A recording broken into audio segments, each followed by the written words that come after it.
I think we're living in the best time in human history. The opportunity that we all have to create freedom for ourselves, to make money online, to almost like create our own reality and forge our own destiny is unparalleled. Meet Dan Bolton, a self-made entrepreneur and coach who found a way to make millions on easy mode, living a life of freedom, impact, and fun. But things weren't always so good. A few months after the first wave of COVID hit, our Facebook ads account gets hacked by some guy in Vietnam. Over the next 30 days, it cost me $100,000 cash. I think my skill set and kind of what I've been really working on is not how much money I can make, but the ease with which I can make it. So for a coach or consultant or entrepreneur that wants that dream life, they see it, they envision it, that's what they are, but they're stuck. Where would you help them to getting to where you are now? Well, I think the key is... Dan Bolton, nice to see you, my friend. Hello. Welcome to Canada. Dude, I mean, it's been a pretty cold and wet welcome. But it's good to be here. Good to be here. I mean, who needs, sunny weather? I do, desperately. Right. Yeah. But I'm really happy we're having this conversation. But for someone clicking on this episode, reading the title, why should someone stick around and listen to what you have to say? Well, that's yet to be determined. But I think we're living in the best time in human history. I think like the era we're living in, I know in many ways can seem challenging and oh my gosh, everything's so terrible. But like the opportunity that we all have to create freedom for ourselves, to make money online, to almost like create our own reality and forge our own destiny is unparalleled. And so I'm super excited to dive into the incredible opportunity that so many people have to take control of their lives, to take control of their income, and to create a version of modern autonomy for themselves. I love that. So before we get really into the weeds, because there's a lot I desperately am so happy to share and talk about, give us a rundown of your experience. Who is Dan Bolton? Yeah. I grew up in New Zealand, if anyone can tell from the accent. Not from Australia. I'll put that out there, And I grew up in a single parent household. Just grew up with my mom. My parents split when I was 3 weeks old. And I found myself at 12, not having grown up in a religious household or anything like that, but found myself in a church because the girl next door that I liked was going to church. And so I wanted to be where she was. And so she invited me to this church. And for anyone who's familiar with churches, this was like a Pentecostal, swing from the chandeliers type vibe, touch people on the forehead, they fall over. And so I go there and I have this experience and I give my life to Jesus. And there's this really significant moment of, up until that point, I've been living a certain life. And this sounds crazy, but people have the college years, that they go out and they live wild. For me, that was literally 10, 11, 12. Because I was doing drugs and getting drunk at that age because my older siblings were, they were involved in underground economies, And so that moment, that 12 years old, was a huge turning point, changed the trajectory of my life. And going into high school, heavily involved in youth group and church. And when I was 16, I dropped out of high school, and I'm probably not the person to give people advice to stay in high school because I left and it was amazing. And I became the youngest sex ed presenter in the country. So I was 16 and I was going into high schools, talking on a subject I had very little experience on, talking to people not that much younger than me. And so I'd go around schools and get paid to talk about, life choices and things like that. And so even though I was a teenager myself, it started this passion for working with other teenagers. And so then at 18, I found myself at a church that desperately needed a youth pastor, someone to work with their teenagers. And so I didn't want to do it. I was searching for anything else that would sound better than that. But I said yes. And that for me was the next 9 years of my life. I was working at a church, working with young people.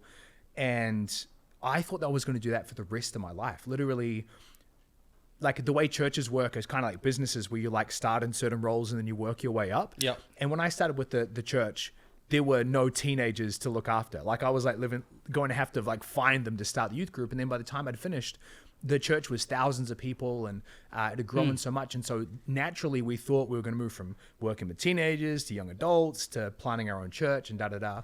But at the end of 2017, really intuitively felt like there was a pull towards something different. And I didn't know what that different was. I just felt like there was a chapter coming to an end, and anyone who's ever had that intuitive sense that doesn't logically make sense will be able to relate to that. And so end of 2017, I talked to my wife, and I'm like, hey, I think we're supposed to finish up, but I thought we were going to do this forever, and I'm sure you did too, but what do you think about that? And fast forward to April 2018, we finished that up. I was waiting for like a job opportunity to come up, which, even though I dropped out of high school and never gone to university or anything like that, I was like, I have some skills. Like, I think I'm pretty good at sales. I've been selling Jesus for a long time. How will this, what's going to play out? And I was expecting some kind of miraculous job opportunity, and it never came. So I decided I needed to hire myself. And I wasn't the guy that had a background in entrepreneurship at all. When I hear people that share like, I was 9 and doing a lemonade stand, and 11 swinging baseball cards, like, dude, I can't relate at all. I was like playing video games and hanging out and not a care in the world. So I started a business, and that Monday that I started the business, we had somewhere between like $20 to $100 in our bank account. We had 1 more week worth of pay, not a month, but a week's worth of pay coming that Thursday. And so I needed to like figure something out fast. And so around that time, there were 2 really prominent dudes that were spamming my newsfeed with ads. And one was a guy called Ty Lopez, and he was talking about this thing called social media marketing agency. And another guy was Sam Ovens. And Sam Ovens deeply resonated with me because he was a New Zealander. He was a Kiwi like me, and he had grown up like 2 hours from where I lived. And he was now this hotshot, like living in New York, making money online. And so I listened to these 2 guys talk about this opportunity. You can solve problems for people online. And the thing that made the most sense for me was like an agency. So I was like, I'm going to figure that out. So that Monday, I'm like, I don't even have a laptop. I borrow my wife's laptop. I'm at a cafe, and I'm like, I'm gonna get clients. I'm gonna help them market online. And I had a little bit of experience marketing online because I'd been spending like the last however many years building the youth group, like Instagram account. And there's something about trying to get a teenager to come to church on a Friday night where there's a little bit of marketing involved, right? It's like, hey, I know there's tons of options out there. Involved in that. Yeah, dude. Yeah. So like, I wasn't a pro by any means, but I developed some skills. And so in that first month, I signed 6 clients. And I signed 6 clients because it was just lots of people that knew in-person Dan. Like no online marketing brought those 6 clients. They were like people from my gym, people from my church, Anyone you knew. Anyone. And my business model at that point was doing everything for everyone. Like, so I was coaching a real estate agent how to do a social media. I was coaching a personal trainer of how to get clients through his Instagram. I managed the social media for our local grocery store. I was running Facebook ads for a vehicle financing place. And the last one, and I was building a website for like a construction company. So literally like anytime I talk to anyone about digital marketing challenges, I was like, I can totally do it. And then I would just go and jump into these courses that I'd threw on a credit card or spend hours on YouTube figuring it out. And so over the years that evolved and that changed to where, you want me to keep rolling with the story? I love this, man. This is great. I mean, think about where people are starting out, like hearing your story and how, like, the fact that you were a generalist. Everyone can relate with that. So many people can relate when their first business, whether they're 16 or 30 or even older, like they think the more I do, the more money I'm going to make, right? But the reality is the less you do and the better you are at it, which we'll talk about, is the more money you'll make, right? So yeah, continue with the story. I love it. Yeah, well, exactly that. When you get started, there's kind of 2 ways to think about it, right? And I think everyone is familiar with the idea of niching down. And I think that's really valuable advice. The problem is in the beginning, you don't know who you want to work with. You don't really know who's going to benefit most from your skill set or whether you even have any skills. So I really like going general in the beginning. When I'm working with anyone, I'm like, just try just throw some stuff at a wall and see kind of what works, what resonates, what makes money. And so over time that evolved into like, there's a few stages. I'll just go through them really quickly. I was doing that for 9 months, and it was making between $10,000 and $20,000 a month, which, from my salary previously of like, I think it peaked at $50,000 a year.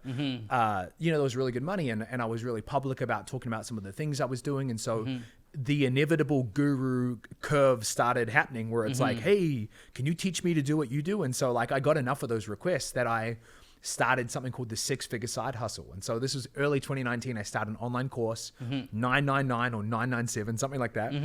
And it's helping people start an agency like I had done on the side, you know, kind of growing that to 6 figures. And so that did really well. I think we had, you know, probably 150 people join in a few months. So it was working really well. But there was some big flaws with that model, right? It's like someone pays you $1,000 and it was like lifetime access. Like I'm going to support. So I'm like 6 months down the track, this guy paid you $1,000 6 months ago. I'm still hustling to get the next person to pay me $1,000. Yeah. And so there was amazing things I learned, but like it was lacking recurring revenue, it was lacking stability. I was in hustle and push mode all the time. Yeah. And so in June of 2019, I was like, okay, I'm going to restart this agency and I'm going to try this niching thing and really focus and systemize and all of that. And so that's what I did. June of 2019, I started that. And the people that over my little time of, you know, doing the agency that I enjoyed working with the most were coaches and consultants, people that were experts that were wanting to figure out how to get more clients online. And so that's what our agency did. We specialized in Facebook ads, and we went even further than that. It was like Facebook ads for coaches who are wanting more sales calls using webinar funnels, right? So we really niched down. We really niche. I never know it. Yeah. And so that went from, you know, 0 in June to I think we hit 50K in October. Wow. And then we hit $100,000 a month in February. So it was like a really fast trajectory. And most of that was referrals. We're a part of this amazing community with this guy called Taki Moore and organic content. So we grew that to $100,000 a month. And that's when really I started connecting with people in the industry. So I'm sure you're familiar with Iman Gadzi. So around that time, you know, I become friends with Iman and I get interviewed on his channel. And so I'm getting this identity built up as a 7-figure agency owner. Now, inside, I was like, this isn't the work I want to do. Like, this isn't the work I love doing, but it's paying the bills and it's creating recognition. And so I just kept going with this. Now, quick backstory. In April of 2018, right when I started, I wrote down exactly what I wanted my business to look like. And it's much like what it looks like now. I wrote down, I want to like shoot videos, create content for YouTube, have a podcast. I want to coach people. I literally said, I do not want to build a 7-figure agency.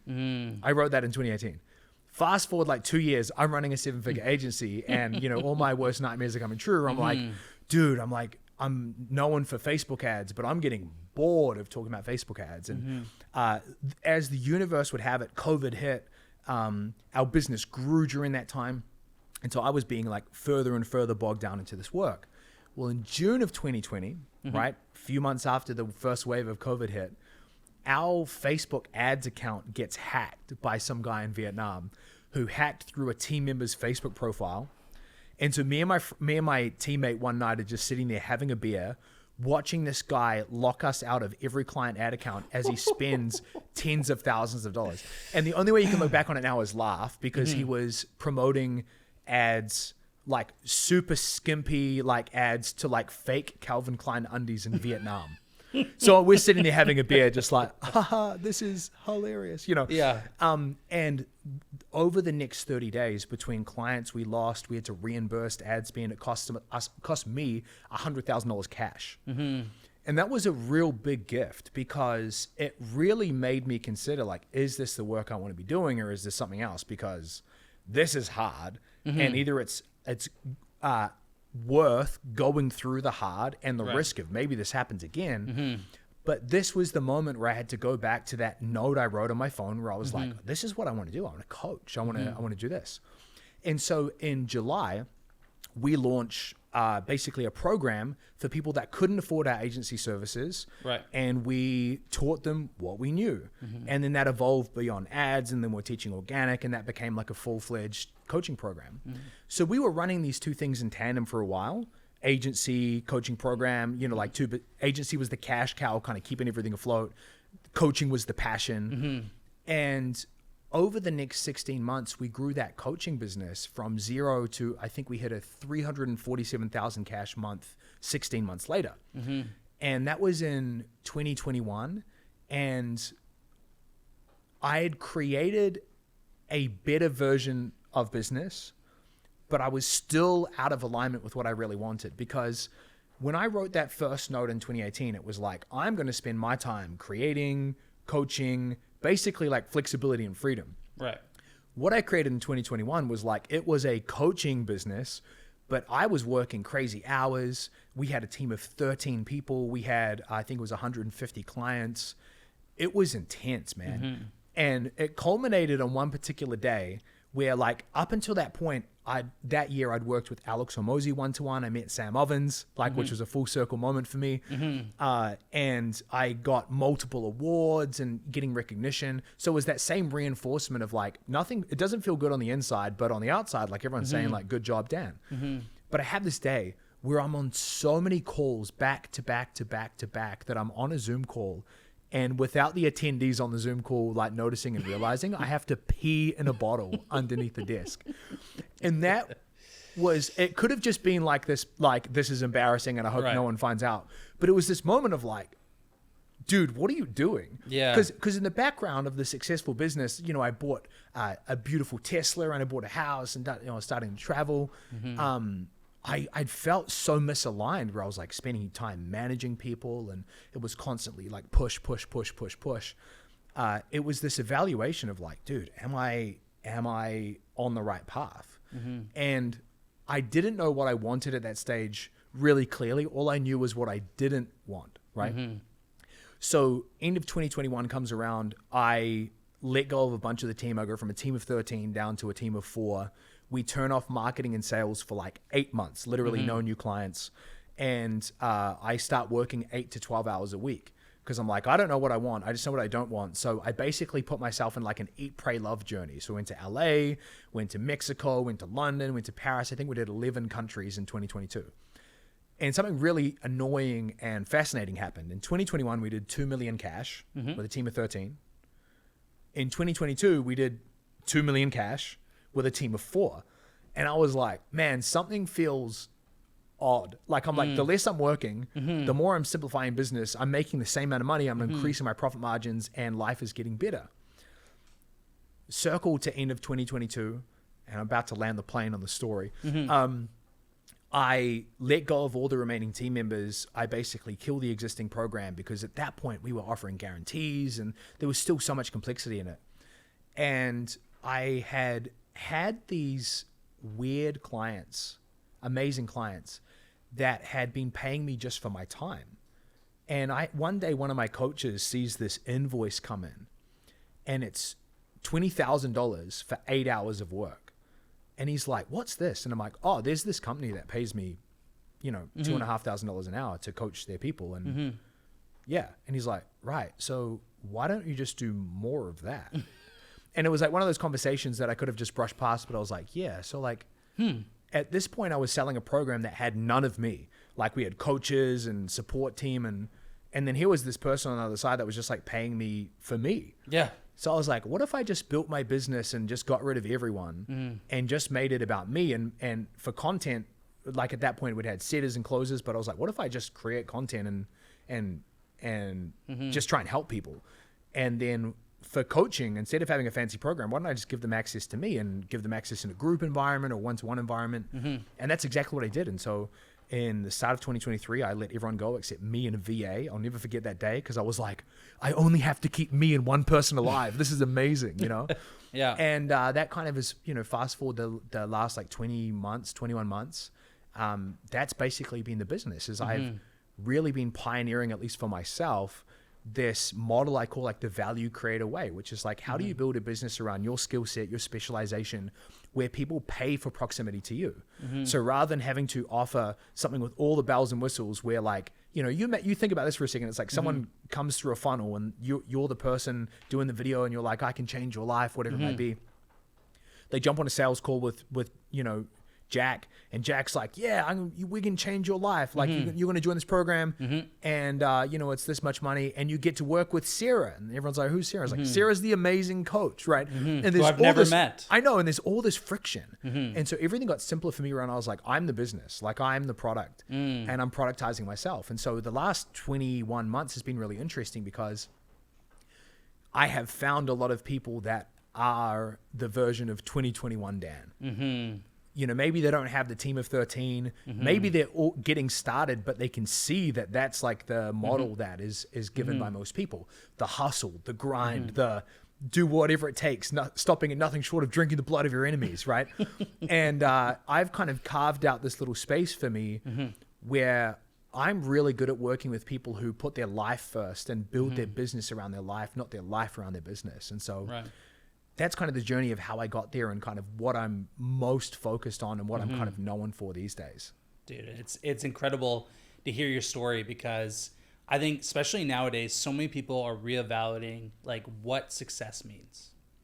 Is it the Lamborghini, or is it spending time with their family? Is it the beach house, or is it just having enough to feel safe and not worry about the bills, or retiring your parents? And so you sharing that story really cements what a lot of people listening and watching this right now, or what they truly desire, is that freedom to have options and do what they want.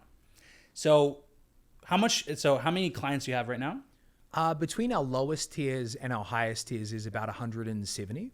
And what are you making like per month, per year in that business? That's a great question. Obviously we're early in this month, so I'll talk about last month. Last month we did 163,000 cash. And what's really interesting about that is I shrunk my business. So it wasn't like I replicated what I was doing at 300 and almost 50,000 a month, and then I could just do it by myself. In many ways, it's like I shrunk it by 50%, but I increased the profit margins and decreased the hours. And so, last month was probably around 90% profit and no stress. And so that's the really big key for me, is like, I think my skill set and kind of what I've been really working on is not how much money I can make, but the ease with which I can make it. And I think it's a really underrated like metric for people to think about. Is it's one thing to a good friend of mine shared his numbers of last month in his business. He wakes up at 3 a.m. every morning, works 12 to 15 hour days. He has a business partner. He did $900,000 cash collected last month. Then after expenses, I think that they together took home about 300, right? And then you split that with the business partner, and him and I made the same amount of money. Now, that's not to diminish. His goals might be completely different to mine. 100%. Right? And so you've always got to optimize for what you're optimizing for. But if you're, let's say, for like most people, optimizing for freedom, for enjoyment, for working with amazing clients, for making, taking home great money, there are a lot more simple ways to do it than what most people would subscribe to, which is like, if I just send 100 cold DMs a day and I'm like putting 200 engagement like comments a day on X, those things can work. But it does come down to like, what are you optimizing for? Is it the amount of money? Is it the amount of clients? Is it the size of your team? Because all these things can, like, the ego can really cloud people's judgment, where it's like, I think I'm succeeding. I don't know if it's my version of success, but it's someone's version of success, because I'm getting virtual high fives and I'm getting recognized. And I think the game for most people is to figure out the thing you want to win at, the version of success that most lights you up, that is most inspiring, that helps you become the version of the person that you've always dreamed of becoming. And I think for most people, they aren't aware of what that is. They don't have that clarity, or they're ignoring it. I don't think most people's version of success is living in a constant state of stress, which is how most entrepreneurs, that's what they tolerate. That's what they accept. That's what they assume is normal. I can't remember who said this, but someone said, I'm going to butcher the quote, but they said that as entrepreneurs, we love to complicate things. And actually, it's extremely difficult to simplify things. And if you've ever written a book or read a really, really good book, like, they simplify complex things and just make it so easy. But it's that process that you're describing is very difficult, right? It took you years to go from the generalist doing everything for everyone to where you are now, making a lot of money on what we call easy mode, right? Which is just a way of saying living the life that you want to live, right? So for a coach or a consultant or entrepreneur that wants that dream life, right? They see it, they envision it, that's what they are, but they're stuck. They don't know where to start. They don't know, they have a business, they're in that grind, they're working more hours than you, but yet they're not where they want to be. Where would you help them? Where would you start in their journey to getting to where you are now? Well, I think the key is not even so much getting to where I am, it's getting to where they want to be. And that's the challenge is I think most people do not create space and silence and stillness enough to cultivate that clarity. Where do I want to go? Because I'll give you an example. I have a great friend, someone who's become a great friend this year, a guy called William Brown. And on the surface, he came to my event in Bali. He was the only dude I was worried about because I knew everyone else's vibe, but this guy was coming from Dubai. And I'm like, I like Dubai, but that can also attract a certain type of person. And so I was like, I don't know if this guy is going to vibe with me. I don't know what but he paid to come to this event. And we're sitting down and his business does really well. It does $250,000 to $300,000 a month and he works 70 hours a week. But as we were talking, it was really interesting how much synergy there was because he was doing everything not out of obligation, but out of passion. He works 70 hours a week because he's at a stage of life. He's not married. He doesn't have kids, and he doesn't want to go out and play the Dubai game. So he is doing exactly what he wants to do. And so for me, that's winning. Like it's not like working 12 hours a week doing an eat, pray, love journey like Dan. Like I'm in a different season of life. Like I got young kids. We just took them out of school. And so there's different dynamics at play. For me, I think it's about people creating that sense of freedom. And I was listening to, you familiar with that, like the app Telegram? Yeah. There was this amazing interview that really struck me a few months ago where Tucker Carlson was interviewing the founder of Telegram, a guy called Pavel Durov. Oh, cool. And so I don't know the valuation of it, but they have almost 1 billion users and the valuation's in the tens of billions. And he's the 100% owner of Telegram. Wow. And Tucker was like trying to figure this guy's vibe out because he's very different. Like not only that, but it's like, I think Telegram's team is like 30 people for like a $30-40 billion company. Like it doesn't make sense. And he was like, so do you own anything? And Pavel's like, no. And Tucker's like, not even a house or a jet or an island. And Pavel's like, I don't want money. I want freedom. And when he said that, it was like he was speaking to my soul. And I think for many people, they conflate these two ideas that if I have more money, I'll have more freedom. But some of the people I know of personally that have tens of millions, if not hundreds of millions in net worth, are some of the most trapped, imprisoned people, whether it's emotionally because they're constantly thinking about that, or whether they're in a business that requires them 24/7. There's no freedom there, right? The freedom that most people conflate with like, if I get to X in my business or more money, then I'm going to feel free. But the imprisonment starts here.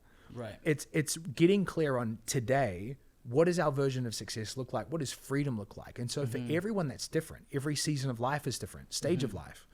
But it's figuring out like, if you had all of the money in the world, you could never make another dollar in your life.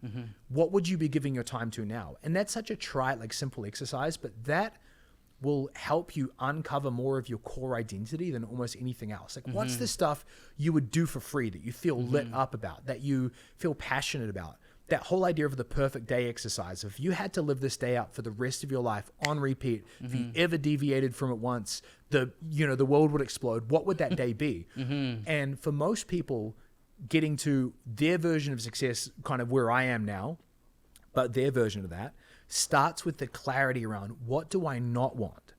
What does my version of failure look like? Okay, well, if I'm making amazing money, but I'm drinking every night and I'm not present with my family, okay, failure, right? And that was my version in 2021, 2020. Peeing in a bottle. Peeing in a bottle, right? No, let's write that down. Freedom to not pee in a bottle. Right. And so people getting clear on their version of failure, I think, is so key because you can reverse engineer. Okay, for me, I value being present with my kids. And the clearer you get on this, the more that you'll start to see, okay, this is what that blueprint of freedom looks like for me. For some people, it's like being nomadic. Like we are very nomadic. I was just telling you like where I've been and where I'm going in the next month, right? Yeah. Some people don't some people's core identity is not that. They love a simple life. And it's like, dude, if I can take 2 to 3 vacations a year, that's a win, which is fantastic. So it's like getting clear on that is the first step. And then I think in that, it's creating standards of what you're not willing to do. So like for me, there's so many options at this stage with the size of my audience, which is not big, but it's engaged, and business where I say no to making money all the time because it conflicts with values and standards that I set for myself. So for example, 2 years ago, I made the decision, I do no more sales calls. I don't care if the deal is a potential $100,000. We are doing it in the DMs or we're doing it not at all. Now, not everyone might be able to create that standard, but if they can get clear on it, that's what they're moving towards. Right. And I think the clearer you can get on your standards, your non-negotiables, your values, firstly, the better chance you're going to get of reaching in the first place. But secondly, in the coaching consulting game, that is what helps you attract the right people. Your dream clients are similar to you in values, right? Like this analogy works perfectly for Americans. It's like you're a Republican. You love Trump. Imagine a coaching program where everyone worships Kamala Harris or Joe Biden or Barack Obama, right? And it's a visceral feeling that people can get because they're like, oh, those people would be so different to me. 100%. Now, that politics is not in my DNA. Like I have a broad spectrum of people in my group.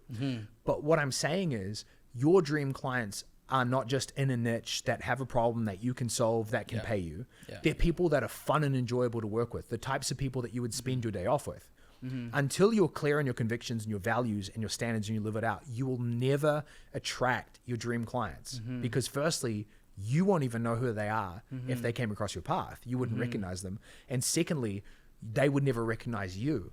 And there's this a really big truth. I think it's a quote by Wayne Dyer. It says, you do not attract what you want, you attract who you are. And that's very true when it comes to like building a business is you will never attract the types of clients that you want if there's a disconnect between who you are and who they are, right? Whether it's a level of confidence or a personality or a value. So I think like systematically going, what are my convictions? What am I passionate about? What are my non-negotiables? Now, you might not have the opportunity and the freedom to do that today. Right. But if you can get clear on those things and go, okay, right now I'm in a season where I'm doing stuff I don't want to do to move myself towards that, not with some arbitrary, like once I hit 10 million in my bank, then I'm going to like go to the Bahamas. It's like, no. Book the trip to Bahamas like 6 months from now. But make sure that you are actively moving and creating that lifestyle for yourself, starting with the point of clarity of who am I? What's my core identity? What am I wired, passionate, fired up to do? I love that because we hear so often when we go on YouTube, it's always, how do I make 10K? How do I make 100K? It's always tactics. It's always the technical how-to. And what you're actually saying is taking a step back and going inwards and looking at what your heart and your head, what you actually want. Because if I'm following someone else's, some guru's path, then I'm following their path. I'm not creating my own. And so I love the story that you're taking us through and the lessons. And that's the first step is actually look inward. And something that I can relate with too, because I'm always like, I find like the days I'm the most productive, I'm the most clear, right? On what I need to do. It's like all of a sudden the productivity hacks don't matter because it's just like this day went by so fast because I just know exactly what I need to do. But you mentioned something in your story that you had the standard to not take sales calls. I think everyone listening and watching this right now is like, how in the hell do you sell without talking to the person? I think that's a very, very unique thing that you are very skilled at. And it comes from your content. So I'd love to hear about your process and your methodology for creating content that attracts this dream client, this person that you'd want to be friends with, right? Can you maybe walk us through? Yeah, for sure. So like the misconception with selling in the DMs is that there's like a secret script that gets people to hand you over thousands of dollars, like, or replicating a whole sales call. I remember talking to someone and he's like, dude, I'm closing the DMs. It's great. The voice memos are a bit annoying. And I was like, what do you mean? He's like, like going back and forth, like asking them questions and they answer the questions. And basically he was spending a few hours sending voice notes instead of spending 30 minutes on a call. And I was like, oh, you don't understand. I don't do any selling in the DMs. I sell in my marketing. And so where this started for me was in 2019 with this 997 program that I had, that was all through the DMs. And so we all have the awareness that there's a price point that you can sell without jumping on a call. Many of us have bought those things, the $7 ebook, the $97 course, whatever it might be. And so I got 150 students into this program with like a DM funnel where it was like people came from a Facebook ad to a Facebook group. And in the Facebook group, there was like a mini webinar and then the call to action was DM me and then I'd send them like a short PDF. And if I just played the numbers game and got enough people through, like it crushed. It worked really, really well. Yeah. But I had this belief that that started and ended with that price point. Oh, it works for $1,000 thing, but we sell a $5,000 thing. We sell a $10,000 thing. And so last year I was just like, I'm just going to try this out. And I had had a number of people that had been in my world and vicinity for a while and following some stuff. So there was a lot of pre-selling that had already taken place. So I put it all in like this Notion doc, really basic, and I got some sales and I was like, oh, damn. Right. But then of course it's like that group of people runs out. Like, how do I get more of those people? So this is where I started kind of just testing out YouTube and things like that. And like in the beginning, it was like, if I just put YouTube videos out that are helpful, it will work. But over time, I really refined this strategy. And there were a couple of key pieces to it. The first was like, there's this amazing framework from Aristotle on the 3 pillars of influence.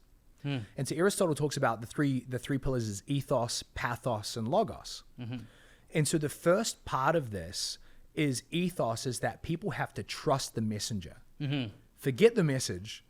Do people trust you? And so the first job that you have to do in your marketing content is people have to get to know you to a point where they trust what you say. Like, no matter what you're selling, there is always going to be a crowd of people that are in disbelief. Is this going to work for me? It doesn't matter whether you are selling like how to get more members for your gym, or I can help you with video content, or I can help you start a coaching business. There's always going to be a disbelief of like, is this a scam? How does it work? You know, how do I know you're legit?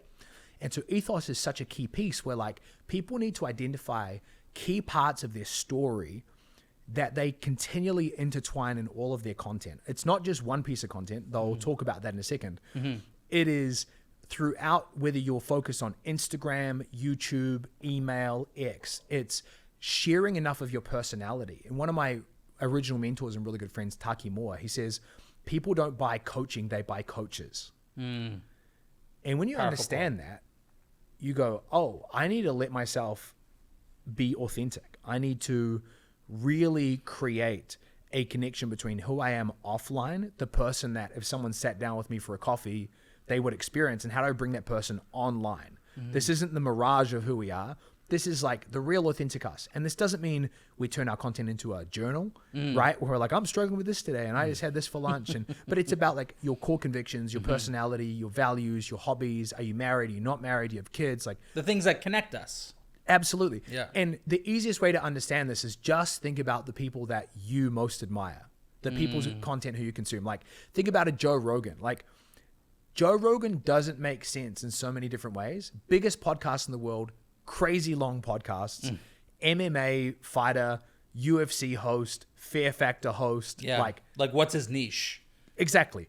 And so the reason that people resonate with his content is because they resonate with him. Like he is not afraid to be on a podcast and ask the really dumb questions that all of us are wondering, right?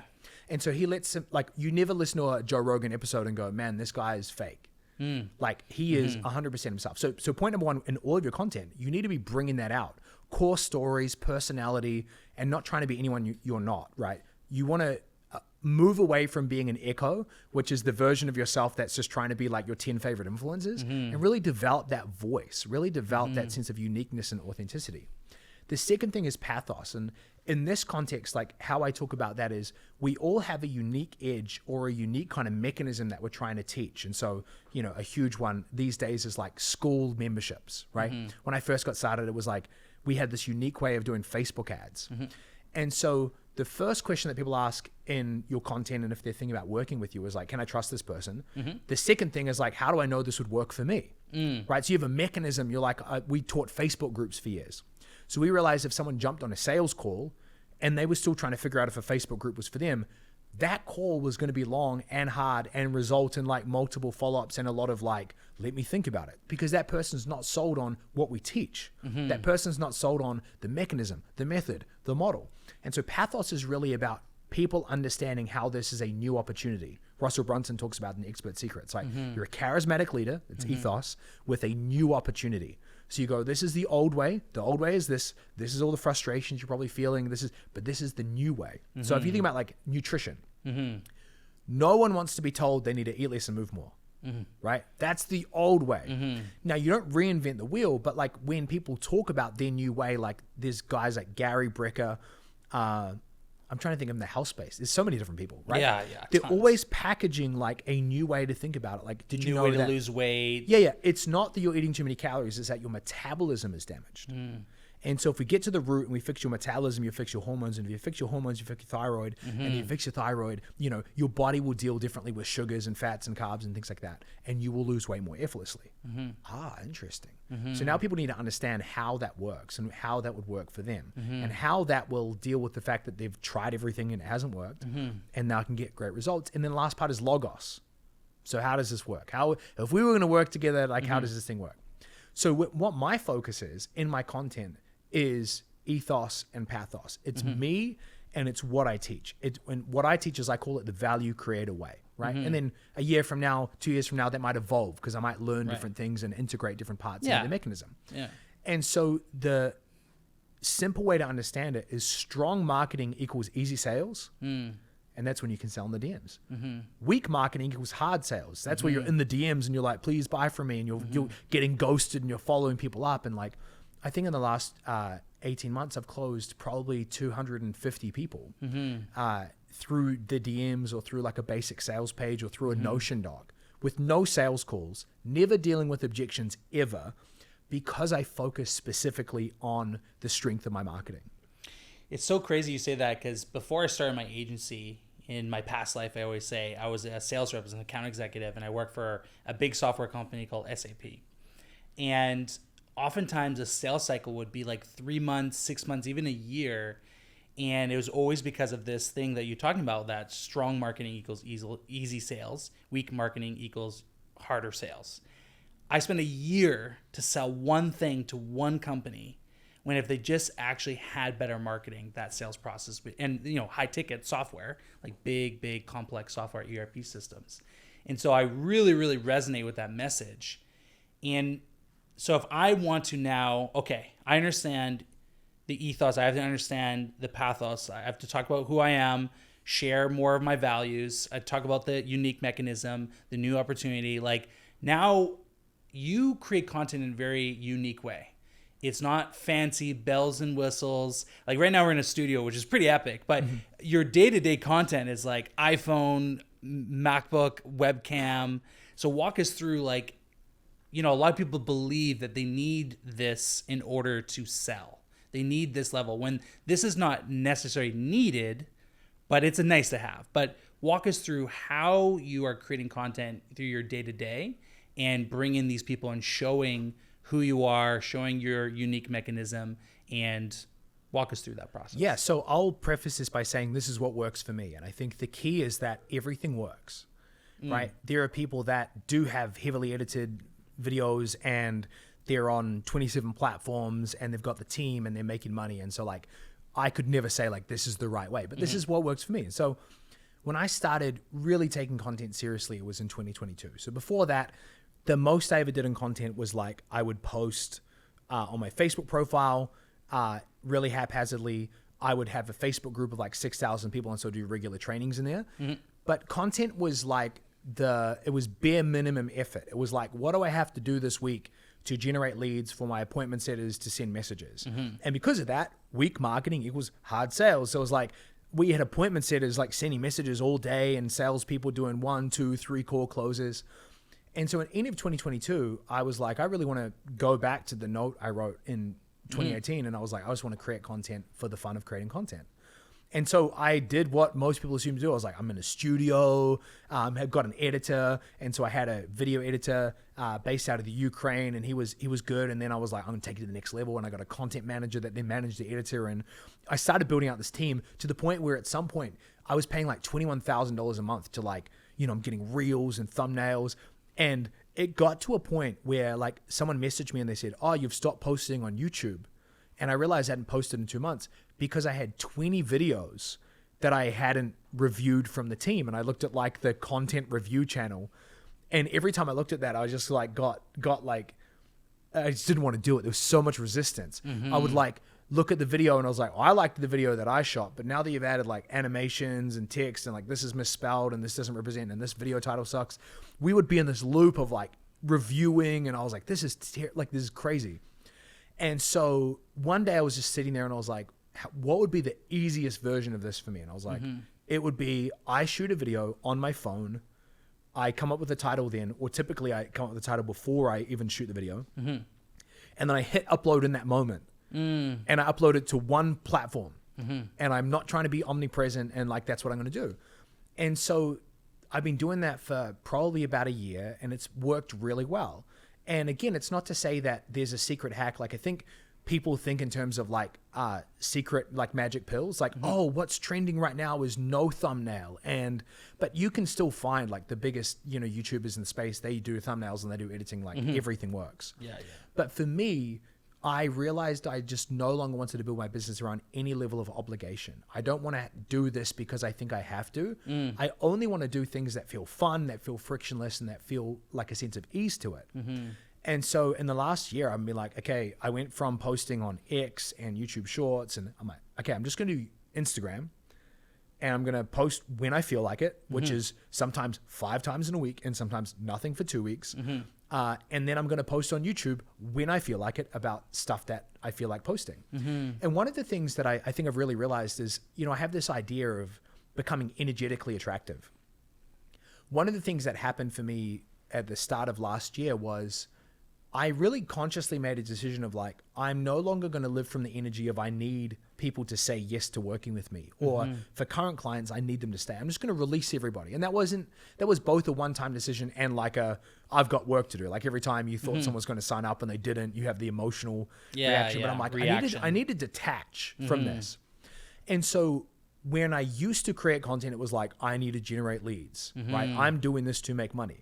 And then I just changed my attitude towards it, which is like, I'm going to create the content I want to create. I'm going to create the content that someone I wish had created when I was coming up and I could watch. And I'm going to do it in such a way that I'm literally doing it for the love of the game. And when you do that, people can feel you don't need anything from them.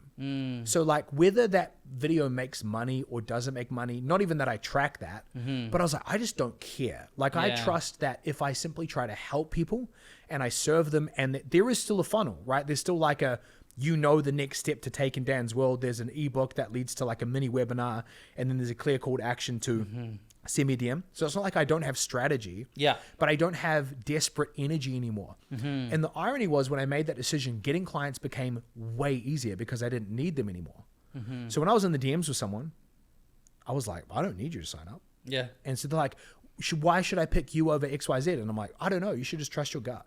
Like just go with whatever you feel to do. Like and literally people would go, oh, like I'm in. Like they would sell themselves because they realized I wasn't going to sell them. And so that bleeding into content, that energetic attractiveness, I think people are so used to being manipulated. They're so used to things being fake scarcity and urgency that if I look back at all of my YouTube videos, I only have one YouTube video out of probably the couple of hundred that are there that has a call to action. And that's my mini webinar. Everything else, nowhere in a video do I tell someone to message me, to go through a funnel, to download something. It's all just me sharing stuff that I think would be helpful. And so I by no means have the biggest channel or anything like that. I'm not a YouTube growth expert, but when I upload a video these days, it gets about 1,000 views in the first day or two. And when I picture 1,000 people, what that size of a room would look like, you do not need that many people within that 1,000 people to be interested in wanting to take next steps with you. And if you just do that consistently and you keep honing your craft, you keep sharpening like that specialization of how you talk about your messaging, how you talk about your stories, you naturally get better. The quality of your videos get better. They get pushed further. The people that have been watching for 6 months, they hear your message in a fresh way. It resonates at a deeper level. And that's just what I focus on for content, is like, there might be a time where I rebuild a team, and I'm not opposed to any of that. But right now I'm optimizing for simplicity and flow and ease. So I focus in on one channel with Instagram, and then I just post YouTube videos whenever I want. And then I promote that on Instagram. How many views are you getting? So yeah, about 1,000 in the first day or two, but it will range. Like some will get 800, some will get, like I posted one a few weeks ago that got 6,000. For me, it's always about audience, like depth, never about width. Like I have clients that have 2 million subscribers on YouTube and they make less money. So it's never about how many subscribers you have. It's always about the depth of connection that people have. Like there are people that I remember hearing this story years ago. of a TikToker that had 1 million followers on TikTok, and then they decided to do a meetup, and 0 people came to that meetup. And I don't think it's because those followers are not real. It's because the depth of connection just isn't there. Yeah. And I think this kind of speaks to this idea of long form content. There's something about long form content that is so much more powerful than short form content. If you think about, like, I followed people on like Instagram Reels. I couldn't even tell you their name, but I've watched like 20 Reels over a year. And I'm like, I've spent 20 minutes with them total. And so one of the things, I think there was a study done, but I've also found this anecdotally, that trust is built not through chronology, where it's not like a linear, like someone has to follow you for 2 weeks, 2 months, 6 months in order to be ready to buy. That's irrelevant. I've had people come through, not know me, 24 hours later, pay me 16 grand or 20 grand, right? And it is about hours of content consumed. So there was a magic number that I don't pay too much attention to this, but apparently there was a study where it's something like 7 hours of content consumed. Yeah, 7 hours across 11 touch points and 4 locations by Google. So so that sounds true. So I don't pay attention to that in the sense of I need to figure out how to get people to 7. I go, if I can just create a library of content that people want to binge, then I'm imagining sales is going to become easier for me. And so that was the phenomenon that I found with YouTube specifically. Way more, like I did reels every day. I did 2 reels a day for months and months and months. I didn't see any lift in business whatsoever. In fact, my engagement went down. And I would look at my page and go, I don't even like this. Like the quality, I was going for volume, like the quality of the stuff I'm putting out, and feel like I'm proud of it. But when I focus on long form content, I would have people be like, I just did a 5-hour road trip and just binged a bunch of your YouTube videos. Like, tell me about working with you. Yeah. But I'm like, they just binged 5 hours of content without a single call to action. And the natural response was, I need to reach out to Dan to see if he can help me grow my business. And so if people can build their business around some kind of long form content, whether it's long form written or video or audio, the thing that works best for them, it makes getting clients so much easier, as opposed to the mentality I had for years, which is, how do I do the least to then get people into a sales conversation? And that's where you typically have to spend stacks of time convincing someone, stacks of time, dealing with your objections. And then also on the other side of that person might not even be sold and they ask for a refund or they cancel 5 minutes into it. When I focus on strong marketing, when I focus on long form content, I attracted amazing people that, like I just did a podcast earlier today with someone who's been working with me for 5 years, right? Wow. But that person is retained because they also consume my long form content. Like it's such a funny like cycle how it's like people will literally be like the video you just released is amazing. And I'm like, but you pay me to get secret content and you're still watching the free content. It's just hilarious how it works. Yeah. Investing in like content and a library of like that demonstration of ethos and pathos is really how you pre-sell people. It's incredible. I love how it aligns with your clarity, right? Going back to like, you want things simpler, like simple. You want to live a life of freedom, and you can make things complex and add all those things if that works, and that if that aligns with your vision and your clarity and what you want, right? But how do you make things easier? And that's why I love tools like AI that are coming in and helping us, repurpose some of this content. Like I'll be using AI with this podcast, not to edit it for me, but to help me with the heavy lifting. Like I'm going to go back and watch this over, and it can help find the moments and share things. So by creating long form content, it's kind of like a like more leverage, I find. You can create more with your time. So spending an hour here with me on this podcast, you're not only creating YouTube content, you're also creating short form content. So you still are like, that leverage is there, right? Yeah. Or you spend an hour sending 100 cold DMs. Yeah. I mean, what's better? Like, yeah. And but it's like, it's a really important point, which is, are you focusing on things that have an evergreen lasting effect? And so I think most people, when I'm looking over the shoulder of clients coming in, it's like they're busy and not productive. And so when I've reduced the amount of hours I work, it's because the things I'm working on are so critical that I can sustain a business at multiple 7 figures working so few hours, because I'm doing work only I can do. I'm not doing work that AI can do. I'm not doing work that can be done by a $7 an hour VA. I'm doing really critical work. I'm building assets. I'm creating leverage. I'm building systems and process. And I think that's how you really level up, is not in as just a strategy. You're not just one funnel away. It is in the way that you think. And I've seen this time and time again where it's like successful people really think about how they allocate time differently. They did a study a number of years ago where it was like the most successful CEOs spend 1 day a week thinking about how they're going to spend the next 4. Right? But that's counterintuitive to most people. They wake up and they're clicking around 27 tabs and they're like listening to the 17th podcast of the week and they're wondering why they're not growing. And it's because they're not working on the right stuff. So it's far less important how much you work and far more important on what you're working on. I couldn't agree more. Like, I've been lucky enough to work with a lot of the school game winners. And school is a platform people, build communities on, and there's a competition where people try to make the most amount of money in a month and you win the games. And I have an opportunity to do podcasts like this with them and share their stories. And a lot of them talk about this concept of it's like we all have the same amount of time. So what you do in that time determines where you will be at the end of that month, year, in that lifetime, right? And so it's all based on the decisions that you make, and you are only working, I'm guessing 3-4 hours, really like working 3-4 hours a day, X amount of days a week, and you're getting far more done than someone working 16 hours a day with 27 tabs and 17 podcasts down that week, right? So it's amazing how focus, really where your focus goes, energy flows and results come out of that, right? When I think one more important element of this is skill. Right? So it's like, it's one thing, and this is, it's like it's not a paradox, but it's like nuance, because it's, can you have focus and simplicity? But if you're like 5 minutes into the game, your YouTube video likely won't outperform my YouTube video in terms of revenue made. And it's not because I'm awesome and you're not. It's because I started public speaking when I was 16. And during my years at church, I spoke on stage giving different messages of like 30 to 45 to an hour, 500 times. And now, and only now, this is might sound funny, I think only now am I hitting my stride with videos. Where I'm like, maybe thousands of hours deep into videos, because not YouTube specifically, I was running workshops for years. Right. So I've done thousands of hours of one-to-one coaching and group coaching, and only now am I going, I think I'm finding my voice more as a content creator. And so people really underestimate the amount of volume it takes to build skill.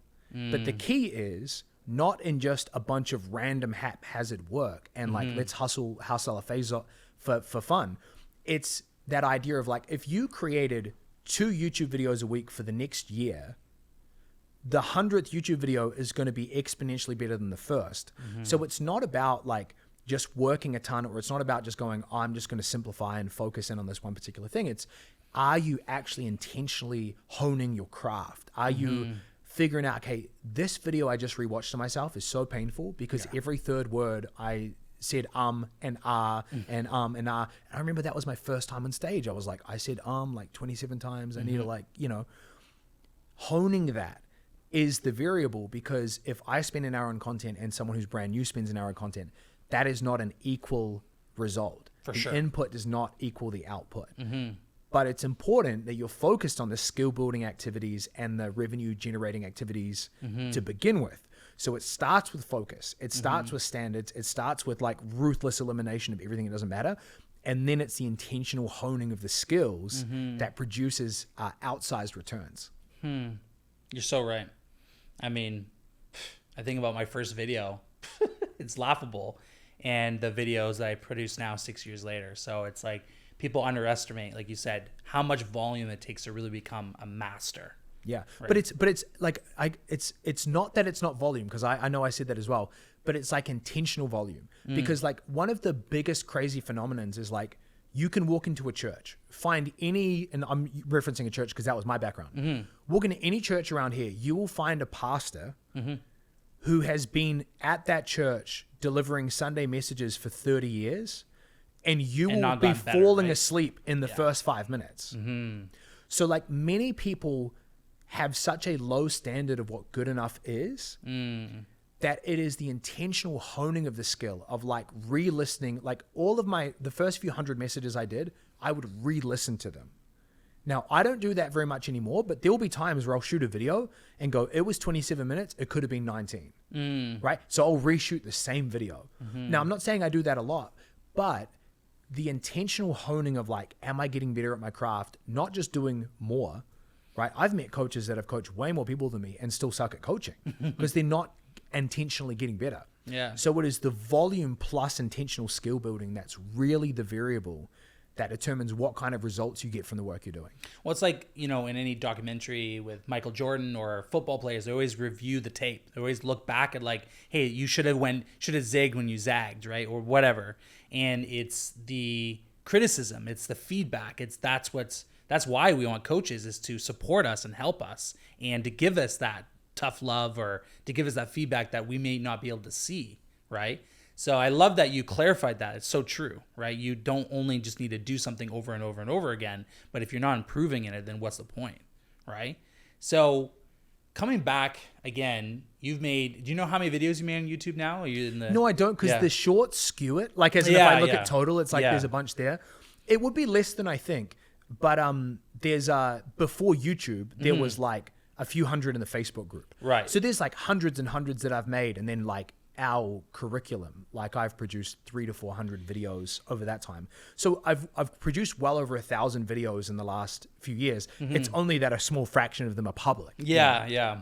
So it's like you say a lot of things, and I'm going to reference Mr. Beast. When he talks about YouTube as a platform, he really talks about YouTube is an idea platform, not a video platform.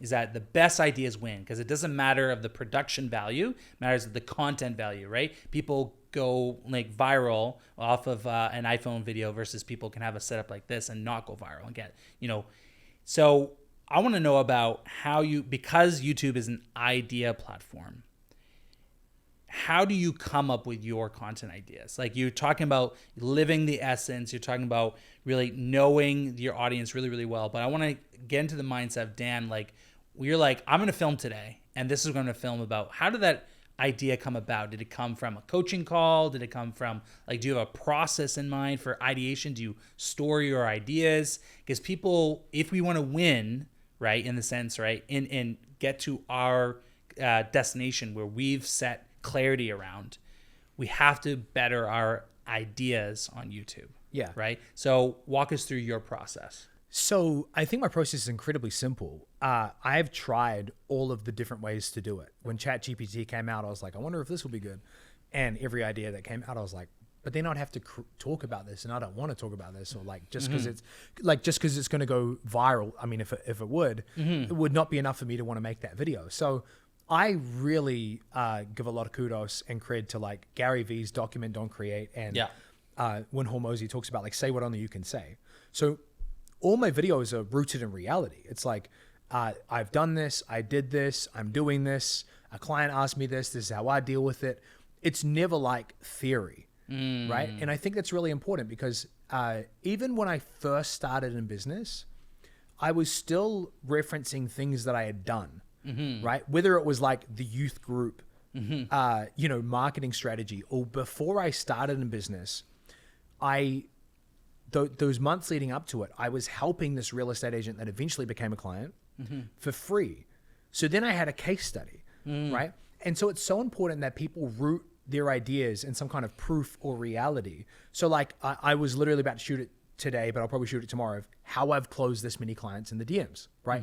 I know that video is going to do really well because like no one else can, not no one else, very few people can talk about that through the lens of exactly how I've done it, right? And so it's not so much I'm looking for the best idea. I'm looking for something that I've personally found really helpful or clients have found helpful that I can then share with the world in a bite-sized piece. So like an example would be something that did decently well a few weeks ago was how to create income leaps in your business. And I shot it on the last day of our Bali intensive. We had like, I think it was like 30 people from all around the world at this event. And it reminded me of when I first started in business, I emptied my bank account to go to a mastermind and then to go to a business conference. And I talked about in the video the power of getting in the room and how like it's so cool being on Zoom and but if you can like get in the room. And I did reference you can get in the room virtually, but if you can get in a room physically, like this is where income leaps happen, where you stretch yourself and you're exposed to bigger thinking. I'll never forget joining a mastermind in 2018 where people were talking about making in a day my old annual salary. And it just like my brain melted at that idea where I was like, I was making $10,000 a month. I thought I was hot shit, you know? And this guy made $50,000 today. And I was like, oh, levels to the game. So I shared that video and it got deep resonance because it was just like, this is on my mind. This is what's coming up for me. This is a lesson that I found really helpful in business. I hope it's helpful for you too. So I don't overemphasize like a hot angle. I'm not ever jumping on trends. I only create things I want to create, but I'm trying to root it in as much reality and as little theory as possible. I never want to talk about something that I have had only a little bit of exposure to. So I did a video a few weeks ago on how I do videos and how I speak on stage and how I prepare to speak, because I've got a lot of experience there. Right. And so I'm never thinking or judging an idea based off how many views I think, because if you think about a Mr. Beast, this is where it's so different to creators like us. Mr. Beast puts millions of dollars behind an idea, and he needs this idea to work for the sponsor, for the growth of his channel. Whereas I don't care if the next video I get gets 12 views. This is where the love of the game comes in, where I'm like, I'm not creating for an end in mind. I'm creating for the process. I'm doing this because I love it. And if people find benefit, that's amazing. So like the best part of videos for me is I get to clarify my thinking. I get to communicate my way around an idea. I get to sharpen my beliefs around a certain topic. That's the entire win. And the bonus is it might have business benefit and help some other people. I love that. So then practically speaking, sorry to answer your question. So then I just keep a note on my phone of just different ideas. So I have like 30 or 40 any given time, and most of them sound terrible. So I look at them and I go, I need to delete that. I'm not going to do that. But then I'll just like look at the one that feels most alive for me on that particular day. And then I'll sit down, and how I actually flesh it out is I never write notes. I've never been scripted or bullet points. Again, this is what works for me on the back of lots of speaking, is that I'll either do no notes or I'll just have scribbles on an iPad or a piece of paper. And would it be helpful to talk about how I structure them? Yes, please. So how I think about it, I got this from someone else and then I adapted it. So I don't know who to give credit to, but there's this 4 words called what, why, how, now. So how I'm able to talk for 30 minutes, pretty engaging without notes, is I just focus on those 4 words. What, why, how, now. So the what is the hook. Why is this important? Today, I'm going to walk you through the exact process that I've used to sell 250 clients between $5,000 and $20,000 each through the DMs with no sales calls. I'm going to walk you through this and this and this, right? And if you're interested in that, you're going to go, oh, I'm in, right? That's the what. Then the why is like, why do people care about this? What's at stake? Why would you consider implementing this new business? Why would this work versus something else? And that's typically always story-based. So I'll say like, so I'll never forget, I wake up Monday morning, April 16th, it's 2018. I have to borrow my wife's laptop. I'm sitting in a cafe and I'm trying to figure out So I try and bring people to like where I'm at. And then I just walk through the story, and then the story will then relate to the big what, right? And then I uncovered the singer, I discovered the singer, I had this conversation, or whatever it might be. And then the how is the bulk of the video, right? This is where we kind of get into the strategy, the 3 keys, the 5 pillars, the one main point. And then the now is like, so how do we implement this? What does this look like? What does testing it look like? What does adopting this mindset look like? And then obviously you can include a CTA. But when I'm thinking about my video, I'm just thinking about what section am I in? And so where I have to memorize the most, which is I'm not memorizing anything other than just preparing in my mind, is the how. What are the points I'm going to make? Like, what's the big idea or the big ideas? But it's very important because like when I watch people's videos, like the number one thing I see in people's content, because I get quizzed all day from my clients, from people, dude, my content's not working. Like I'm posting content and it's not getting clients. And I'll go scroll their newsfeed or I'll look at their YouTube. And the one word that's synonymous with most of it is it's just boring. Like whether it's like lack of authenticity or they're saying what someone else could say, it's so boring. And so like the biggest mistake I see people make with content is they are just being a way worse version of someone else. Right? So it's like I'm trying to be Mr. Beast. Which is normal to model, right? It's normal to like, I haven't found my own voice yet. And so you emulate, and that's totally a normal part of it. But you can't expect to find your tribe of people that have become raving fans through being like an amalgamation of like Sam Ovens and Alex Hormozy and Alex Becker and whoever else. So you have to figure out like, what unique edge do I have? Like, what can I bring to this that's really unique and fresh? Not for novelty's sake, but because it's authentic to who I am. And so I find when people really like break away from their content and it starts making a massive difference, they're sharing like things that sound controversial because within us all, we have controversial beliefs. Of course. Like, is the earth flat or round? Now, people don't have to go into that in their content, but the idea is that we all hold beliefs in our industries around what we teach that would be considered hot takes, that would be controversial, that wouldn't be widely adopted or widely accepted. Sharing those unpopular opinions is how you actually attract the people that go, I knew it. Like, that's exactly what I think. So when Paul Saladino, the carnivore MD, is talking about how vegetables are poisoning us all and how he's in the best health of his life just eating meat and fruit, there's going to be a bunch of people who hate him. There are vegans in the chat, vegans entered the room and they're trying to tear him down. Yeah. And then there are people who go, I knew it. Like, every time I eat broccoli, I feel bloated. I feel terrible. Oh my gosh, I'm going to give this a shot. But you will never find that deep level of resonance when you're playing in vanilla beige territory.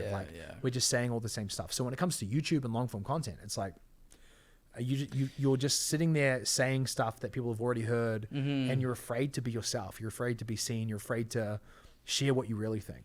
Yeah, you couldn't have said it better. Like, I always share with clients that you have to think of storytelling or being in your videos like you're on a stage. Like, if you're showing up slouching, monotone, like, that's not the energy you bring to a stage, because that's what a YouTube video is a stage where people will decide to show up and watch you and click on play, right? So you have to show up with a certain like type of energy, but it has to be unique to you. Like, some people, have an energy of being sarcastic and funny, and that's their authentic self, and they attract those people, right? So it's always about how you show up on that stage. But I always say a stage because that's what it really is. And the only time you're going to attract that people if you actually treat it that way, right? And I think you have to leave the popularity contest behind. Like, there are people playing the popularity contest like Mr. Beast. He's not thinking about the quality of his subscribers. He's not going like, are they amazing humans who resonate with me? He's going like, how do we get the number to go up? Yeah. And so if you are playing that game, unapologetically play the popularity game, play to the trends, play to what's popular, play to what people accept. If you're trying to create deep connection with a tribe, you have to move from a megaphone to a dog whistle, right? A dog whistle is like not heard by most species, right? It is a specific frequency for a specific thing. Yeah.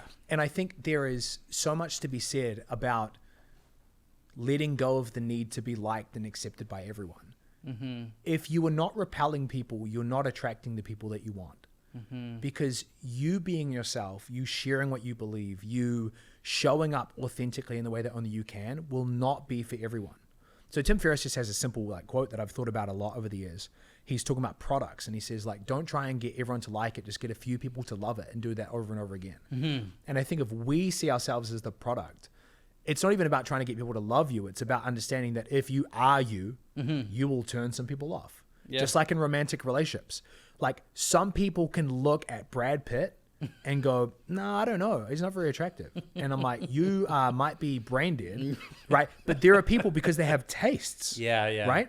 But everyone is so unique in what they're into. What you're trying to do is just authentically be yourself, so that your voice and your resonance and your frequency can find that tribe that is meant for you. Find the people that only you can help, that only you can serve, people who desperately need your message. The pineapple on pizza. Dude, 100%.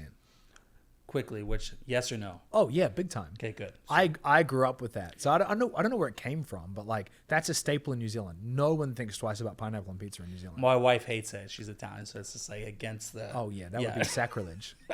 But it brings a good point, right? It's like in every story there's a hero and a villain. Yeah. And you need to have that, and it's like in our world, in our society, people will disagree with you, so it's a lose-lose battle if you try to appease everybody. You're trying to be vanilla, no one like wants that. It's like, people have taste, people have certain beliefs. You have to, it's the only way to really stand out, right? Yeah. I think that's a big word that people try to stand out while copying other people, or trying to stand out and not being yourself. But the definition of standing out in a sea of Stickman is to be the one cartoon character, is to be the one I think guy. People would make way more money if they thought of themselves as cult leaders, trying to spread like a gospel and create disciples, than someone simply trying to like tell people what they already know and teach people like information. Derek Sivers has a great quote. He says, if information was all we needed, we'd all be billionaires with six-pack abs. So at some point you've got to go, okay, the reason that my audience is not buying from me or not successful is not lack of information. We have to shift beliefs in people. And so you think about any religious figure, it doesn't matter who you subscribe to, look at all of them. Yeah. Look at Gandhi, look at Krishna, look at the Buddha, look at Jesus, look at Muhammad. They all came with a specific message that deeply resonated with some people. So much so that people die for those beliefs. Yeah. And so it's such an important piece of the puzzle when it comes to online marketing. The more you try and say what's already been said, or not intentionally, you're just saying what's already been said, and you're trying to appease everyone, you're really connecting with no one. And everything got easier for me when I was like, I am preaching a way. Yeah. And so I'll give you a simple example. It's kind of silly. On a Facebook post last year, I used the term bro scaling. I remember. And what I was doing it was in reference to how I used to run my business. I was like, I was a bro scaler, and I was like, this is what it meant. You know, I was doing nothing short of drinking the blood of my enemies to grow my business, and that caught on in this like small microcosm of like this online audience. And so for the next like 6 weeks, every new client I got on an onboarding call with was like, dude, I've been bro scaling. You know, and I'm like, I'm ready to give up my bro scaling ways. Like I want to learn like the value creator way. And it was a throwaway comment that really characterized the importance of people having an enemy, of people having a common enemy, an idea. It's not about making an actual enemy of like, we all hate this guy, right? It's about fighting this idea of like, if you think about the Republican Party, like I love looking at the elections through the lens of marketing, right? There are people who think the other side is like the Antichrist. Yeah. Like they've done such a great job of marketing and PR and packaging a message that they're like looking at the other people being like, we hate these people. Like, I don't know if you watch this is like, you know, kind of crazy, but like there are people now on the Democratic side, that women that are now shaving their heads saying, we're not going to have sex for the next 4 years and protest. I'm like, dude, that's crazy. Firstly, I don't know if it's going to accomplish anything, right? But secondly, I'm like, imagine having a message so compelling that people would be willing to give things up for this, for sustaining this message, for standing for this message. And so really what I stand for with people is like, it's not about, I don't present anything as like, this is the best way or the right way. But my message is for people who want to build a life that's unapologetically rich in every area, that they become holistically successful, that they're willing to sacrifice maybe the big revenue, even though many of my clients don't have to, because they want to prioritize family, because they want to prioritize their health. They want a business that as it gets bigger, life gets better and not worse. Now that message doesn't resonate with everyone. There are some people, bro scalers, right, who are willing to do anything and everything to get the biggest month, to get the pats on the back. And those people aren't my people. Everyone listening to this needs to figure out what is their core message. What is that version of their gospel that they're trying to create disciples in, that polarizes people, not for the sake of creating controversy, but because it is inherently a conviction that not everyone would hold. The moment you start sharing those convictions, and they could be as deep as like, what I'm sharing right now around not sacrificing your health and your values and things like that. But I'll give you a silly example. Last year I bought chickens. And so I bought chickens and I posted them on social media. Dude, I could not have ever predicted that those chickens would make me money. I literally had people message me being like, bro, I didn't know you were like, you know, cool like that. Bro, I have a, like, because apparently, and I realize this now, getting chickens is like a signal. It's like the gateway drug to conspiracy theories. It's like, dude, you start with chickens and you end up going, the government's poisoning our food. There are chemtrails in the sky, you know. And so I unknowingly bought chickens and then shared that online. And literally I attracted people that like shared similar values. That's why the ethos of everything you bring into your content of who you are and what you care about is so important. You naturally, if you're a dad, you will naturally attract more dads. You won't exclusively attract dads, but there are going to be people who go, oh, I have kids and you have kids. And or I want kids. Totally. Yeah. And so I think that's a really key part of it is like the more you share who you are, which is both the silly and the sacred, the more you really attract those people that aren't going to be jumping from you to some random person they saw on their Facebook feed, but they're finding you because you help them make sense of life, and you give them hope that a new way for them is possible, and a new way of living, and a new type of result. You've shown them what's possible for them. And that person becomes a loyal fan. They become a cult member, so to speak. They become a disciple. And that's how you not only attract clients, but you retain them for years. Man, preach. Seriously. Before we end this amazing conversation, I want to hear about why you started to do podcasting again. Before we hit record, you're talking about took a break from podcasting for a bit, and now you're traveling a lot and you're doing them again. You had this is your third podcast, last podcast of the day. And is there any thought process, strategy behind it? Like, why are you going back into podcasting? I think there's like two answers. The first is like, I believe life is filled with seasons. And so what's right for one season might not be right for another. And so like, I got to a point where I don't know if I'd done a lot of podcasts, but I'd done dozens. And I was like, I'm kind of getting bored of this. I feel like I'm just saying the same stuff over and again. And I don't love hearing the sound of my voice that much to need that validation. So I was like, I think I'm good. And then, you know, like recently I was like, you know, I feel like I have new things to say. I feel like I'd love exploring with really cool people these ideas. And so that's part of it. The second thing is like, every hour I invest into talking with amazing people, having those conversations recorded, investing in like sharing ideas, it pays off more than anything else. It's like depositing money into Bitcoin in 2017 and then waiting 5 years, except you don't have to wait 5 years. You like upload it and it might be around for 6 weeks, and like that evergreen nature and the compounding effect of that, where it's like you might upload and it gets 50 views, but then next month it gets another 50 views. And the next month, and it just compounds in such a way that like every hour I spend creating content, it pays off more than I could ever imagine. And Ty Lopez had this great quote that I've thought about so much in the last few years. He said, the best business model is living your life and having someone film it. And that you can interpret that in a number of different ways. Yeah. But for me, every like hour I'm behind my computer, unless it's like I'm running a workshop and there's a stack of people there and it feels like a good use of my time, I like just start going brain dead, where I'm like, no one can pay me enough money to think that this is a good use of my life, to like just sit here. I want to be interacting with human beings. I want to be having interesting conversations, living my life, and then having that aspect of my life, that 1 hour captured, to then be shared in a leveraged way. And so that's why I like podcasts and I like long form content, is like there is an element where it's not a separate thing. It's like an integration of life.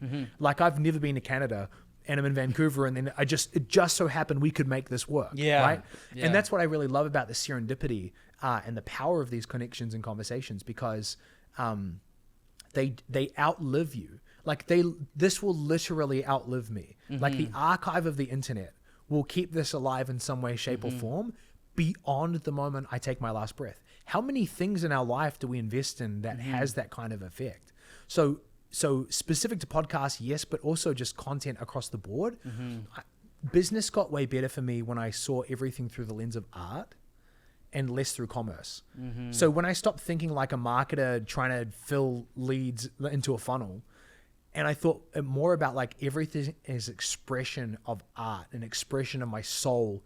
Like content creation, it can be seen as just a means to an end, or it is the end, right? My kids might sit a decade from now and watch this video, and investing in things that outlast me, even if they don't, even if no one's watching it, like the fact that like, you know, the process I really enjoy. So I don't know if that answers your question, but it's kind of the impetus answers behind it and gives me so much more than I wanted. So that's awesome. As we're finishing off this amazing conversation, what do you want to leave the viewers with? And you brought a lot of emotion and stories to cement the ideas that you brought to the table. But now we're closing things off. What do you want to leave the audience with? What do you want them to go and do? And after this podcast, what would be the best next step for them? I think I've referenced the elections multiple times, so I'll finish on this. When you think, and I say the elections like you're Canadian, I'm New Zealand, like we shouldn't care about the elections. Somehow I feel like we all just elected a president. Right? It's hilarious. But like one of the things that's really interesting to me in observing the elections and things like that is how both sides are fighting for their version of freedom. So the other side is terrified that if they get in power, my freedoms will be taken away. I think this is so important because we all crave autonomy and sovereignty and freedom. When you look at the education system, when you look at so many different aspects of life that just don't feel like they fit, they don't feel like they make sense, it's because in some fundamental way, we feel controlled, we feel standardized, we feel like our uniqueness is suppressed, we're not allowed to be free, we're not allowed to be ourselves. And I think everyone needs to discover and clarify what their version of freedom is. And you have to make it your life's mission to become free. And whether that's financially free, where you never have to have a boss tell you something you don't want to do ever again, or whether that's you're working in a job you don't love, but it creates time freedom outside of that. And you love the idea that I leave my job I don't love, but I leave it there. And then I come home and I get to be free. I think we're all craving that expression of freedom, and everything starts when you escape the matrix of the mind, which is like the matrix isn't some system out here controlling us. It's us limiting ourselves. Viktor Frankl, in his book, Man's Search for Meaning, it's an amazing book. He is a psychotherapist that's going through Auschwitz. And so he's analyzing everything that's going on around him as this horrific Holocaust is occurring. Here's this quote. He says, "Everything can be taken from someone except for the last of the human freedoms to choose how we respond in any given situation." And so autonomy and sovereignty and freedom starts in the mind. And we are only limited by the mental structures, the mental matrix that we've created for ourselves, the predetermined, like, we can do this, we can't do this. Oh, I could never make that kind of money. But you never will, if that's your belief. And so becoming free internally and then pursuing freedom externally, I think is the right and the privilege of every human. And it's never been a better time to do that. It has never been more accessible. 100 years ago, no internet. You're born into a part of the world. You were limited geographically. You're limited socially. Parts of the world, you could be born into a caste system and never be able to elevate above that. And you think India, right, with something like that. And now we look at some of the biggest companies in the world are run by Indian CEOs. We are living in this amazing time where the shackles have fallen off and the only ones that remain are the ones in our mind. And so I want people to take the freedom they're given so seriously, to not use that to limit themselves, but use that to expand themselves to a whole new level of freedom of expression where they can live fully and authentically and become who they came here to be. So powerful. I would vote for you. Dan Bolton. 2030. Dude, if Elon Musk is on my team, I mean, I would. Yeah. No, I appreciate that. Thank you. Where can people find you? Where can people learn more about you?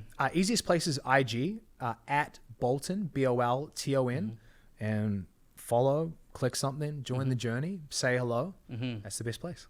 Dude, thank you so much. Thanks for coming on the pod. It was awesome to have you. Great to connect with you again. Yeah, my so great to see you. Thank you so much. Thank you. Peace.